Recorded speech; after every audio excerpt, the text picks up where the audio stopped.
Good evening, hello and welcome. You're watching The Nation at 5. I'm Anusha Sonia. Top focus this hour is the visit of External Affairs Minister Dr. S. Jaishankar to the country of Iran. He's on a two-day visit to the country where he'll discuss with his Iranian counterparts a range of key issues, including the unfolding security situation in the Red Sea. The Ministry of External Affairs said that the two ministers will deliberate on bilateral, regional and global issues. Jaishankar's planned visit to Tehran comes against the backdrop of growing global concerns over the Houthi militants targeting merchant vessels in the Red Sea amid Israel-Hamas conflict. Let's cut across to some latest news coming.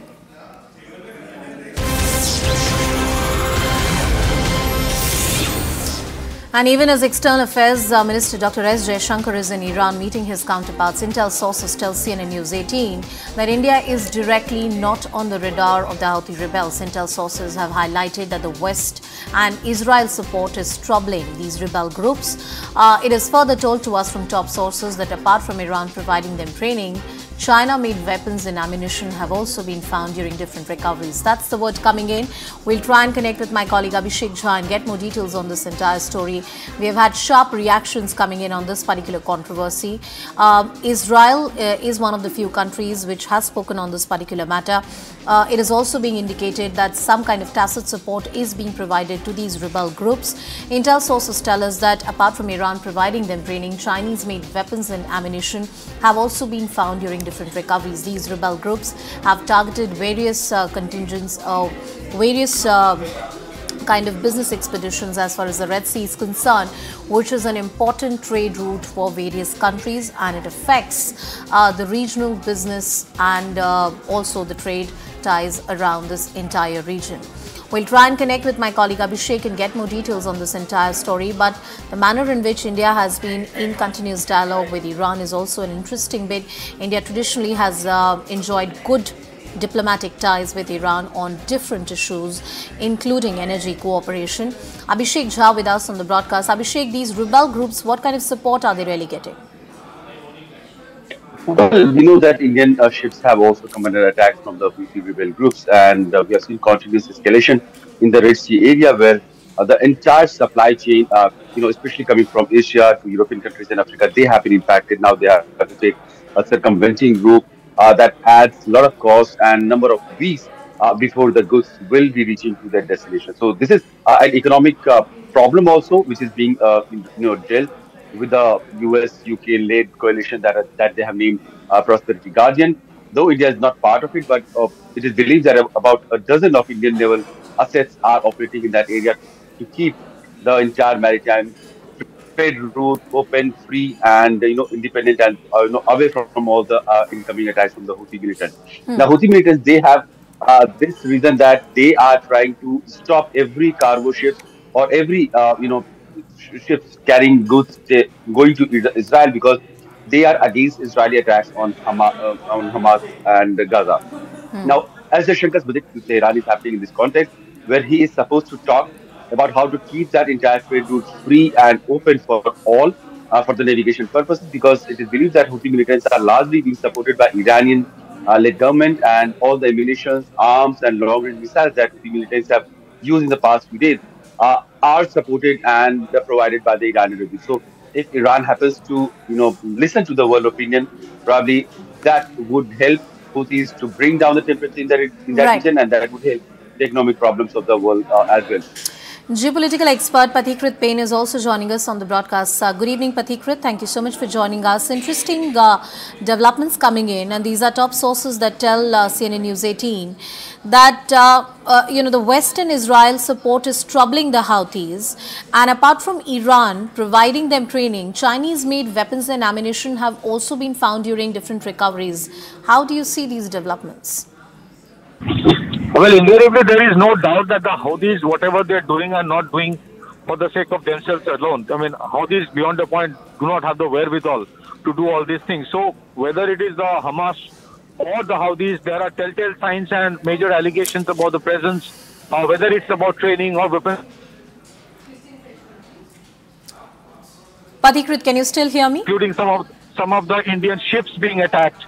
Those things invariably would have an impact on the price of oil, and that is a major cause of concern for India.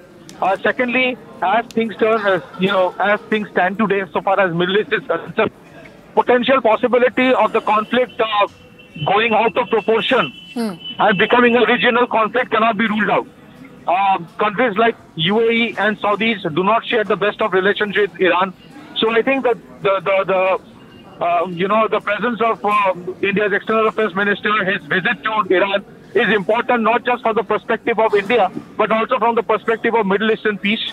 Yes, Chabahar port is a very important port that India operates, at least a section of it, for its access to Afghanistan and thereafter into Central Asia. I think a lot of discussion would happen so far as the Israel-Palestine conflict is concerned, and about the security of the Indian ships, because those things, if it goes beyond a point, escalation, if it goes beyond a point, then I don't think even Iran can control it. Unfortunately, as things stand today, Iran is using these proxies to fulfill its own objectives, whatever those objectives might be, including perhaps because they wanted, I think they are trying to sabotage the India-Middle East-Europe economic corridor as well. So I think it's an important visit. Before I go back to my colleague Abhishek, one quick point from you. India traditionally has enjoyed, even in the past there was much objection that had come from the countries like US, but we've always had an independent diplomatic relationship with a country like Iran. The recent visit and the ongoing visit of Dr. Jaishankar, your thoughts on it, please?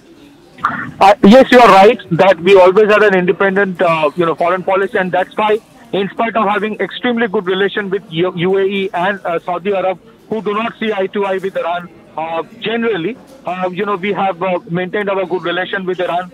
I think, as I stated, that Iran is an important player in Middle East, and any kind of peace accord, so far as Israel and Palestine is concerned, cannot absolutely be fulfilled without some kind of consent from Iran. So I think this visit is important, as I stated, from the perspective of Middle Eastern peace as well. Absolutely. Mr. Sushant Sareen is also with us on the broadcast. Mr. Sareen, good evening. Thank you for speaking with us. The Houthi rebels and the entire tacit support that they seem to be getting from the Iranians and the Chinese. Your thoughts on it? Well, I think it's a no-brainer that the Iranians have been supporting the Houthis, but the fact is also that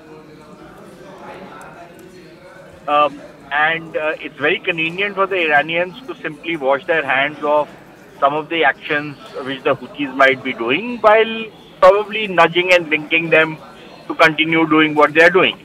Secondly, the fact of the matter remains that the kind of technological capabilities at some levels, when you compare it with the West, those are very rudimentary, but they are fairly effective in the kind of actions that the Houthis are taking, and those technologies have been passed on to them from the Iranian side.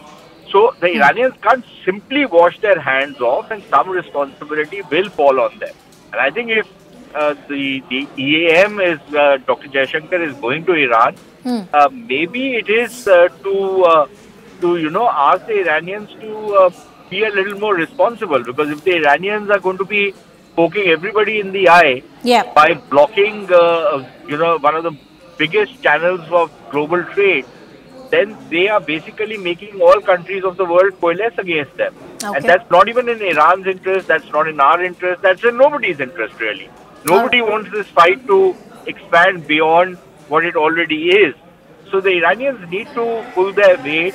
Despite the fact that the Houthis have agency of their own, the Iranians need to pull their weight and pressure the Houthis to back off from the kind of actions they are taking insofar as the Bab al-Mandab and the Red Sea is concerned. All right. Thank you, gentlemen. Mr. Sushant Sareen and Pathikrit Pain for joining us on the broadcast and getting us that perspective.